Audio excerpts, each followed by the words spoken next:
VH1 was originally supposed to be MTV for older people. The channel once played all the slightly adult contemporary videos, but then it eventually fell into a pattern of broadcasting reality TV and never went back. And VH1 has been diving into scandals ever since. Here are some of the biggest in the network's history. VH1 followed the standard Bachelor formula with Megan Wants a Millionaire, with the caveat that the male contestants had to have the bank account to qualify. People reported that only 3 episodes of the series had aired when it suddenly got pulled from the schedule for the disturbing reason that one of the featured suitors had just killed his wife. Ryan Jenkins was single when he participated in the dating show, but almost immediately after, he met Jasmine Fiore and married her just 2 days later. Jenkins, quote, slowly lost his grip on reality and killed his wife on August 15, 2009, strangling her and stuffing her body in a suitcase, then in the garbage. He removed Fiore's fingers and teeth, according to Variety, to make identification difficult. Jenkins fled to Canada and hanged himself before he could be apprehended. VH1 liked Jenkins so much they had cast him on I Love Money 3, which had yet to air. That also ended up being canceled. VH1 got some heat for missing the fact he had an assault charge on his record. Other contestants said they had extensive background checks, so it's not clear how the network missed it. VH1's tattoo-focused reality series Black Ink Crew got too out of hand for one cast member in 2012. Alexandra Estevez filed a $3 million lawsuit against VH1's parent company, alleging one of her co-workers had given her a drink that had been drugged. Estevez said despite only having 2 drinks, she blanked out shortly after that. She was also angry the edited footage made her look like a liar. The judge threw out the suit because there wasn't enough evidence it was the producer's fault. But there was more drama to come. A woman from South Carolina sued the tattoo studio in 2015, claiming she was disfigured after getting ink there.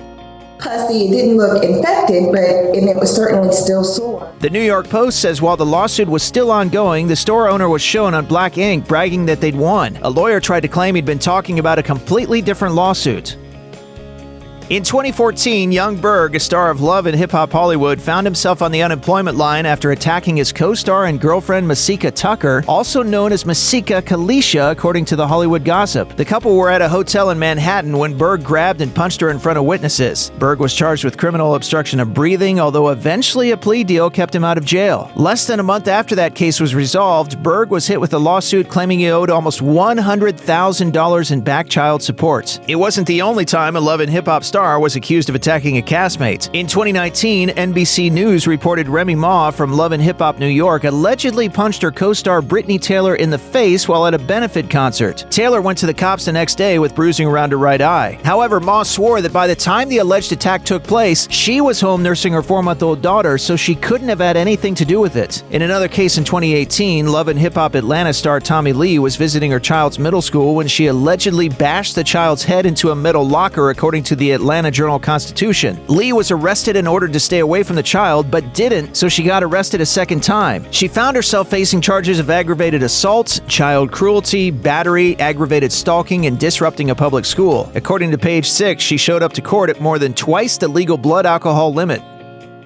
The scripted series Hit the Floor was about a basketball team and the drama surrounding it, especially the cheerleaders. Stephanie Mosley, a successful backup dancer for artists including Usher, Britney Spears, and Chris Brown, had a part on the show, but as her career flourished, her personal life spiraled. Mosley married rapper Earl Hayes in 2008, according to TMZ, but they separated in 2012 when he accused her of having an affair with singer Trey Songz. The couple eventually got back together, but Hayes couldn't let the alleged infidelity go, with a friend saying he would bring up Songz all the time. Hayes also started accusing his wife of having affairs with multiple other famous men. One night, while the rapper was FaceTiming with boxer Floyd Mayweather, Hayes shot Mosley and then turned the gun on himself. Neighbors called the cops, and a SWAT team busted down the door. People reported the network released a statement saying, "We are incredibly saddened to hear the news of the passing of Stephanie Mosley. VH1 and the entire Hit the Floor family send our thoughts and condolences to her family and friends at this difficult time." Production of the show continued for a few years after Mosley's death. In 2012, Chad Johnson, who played part of his NFL career with the last name Ocho, married Evelyn Lozada, a cast member of VH1's Basketball Wives. Johnson was signed to the Miami Dolphins and filming his own VH1 reality show, Ev and Ocho. But only a month after the couple got married, Lozada found a receipt for condoms in Johnson's car, according to NFL.com. This led to an argument, and Johnson headbutted his wife. She ended up at the hospital, and he ended up in jail. Deadline reported the network released a statement saying, "Due to the unfortunate unfortunate events over the weekend and the seriousness of the allegations, VH1 is pulling the series Evan Ocho from its schedule and has no current plans of airing it. The couple divorced a month later, just 67 days after getting married. Johnson was also cut from the Dolphins.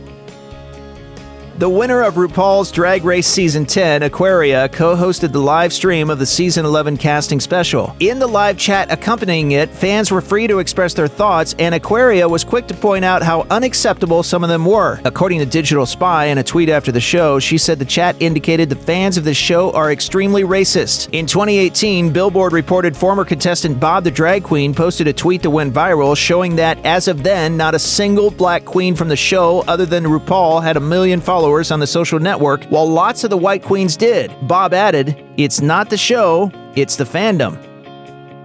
In 2010, former teen idol Leif Garrett agreed to be on Celebrity Rehab with Dr. Drew's 4th season. He was looking for help with his heroin addiction, but had already managed to achieve brief sobriety on his own. According to Billboard, he informed producers he was clean, but they told him that they, quote, really had to get footage of him using. He said he was talked into using heroin again in order to provide the footage they wanted. A VH1 vice president denied all that. What they can't deny, though, was how many participants on the show went on to early deaths. Actor Jeff Conaway died of a painkiller overdose 3 years after Dr. Drew Pinsky tried to help him. Joey Kovar died of opiate intoxication 2 years after appearing on the show. Rehab alum Mindy McCready killed herself in 2013. And the 37-year-old was the 5th participant from the reality TV series Celebrity Rehab to die, and the 3rd from her season alone.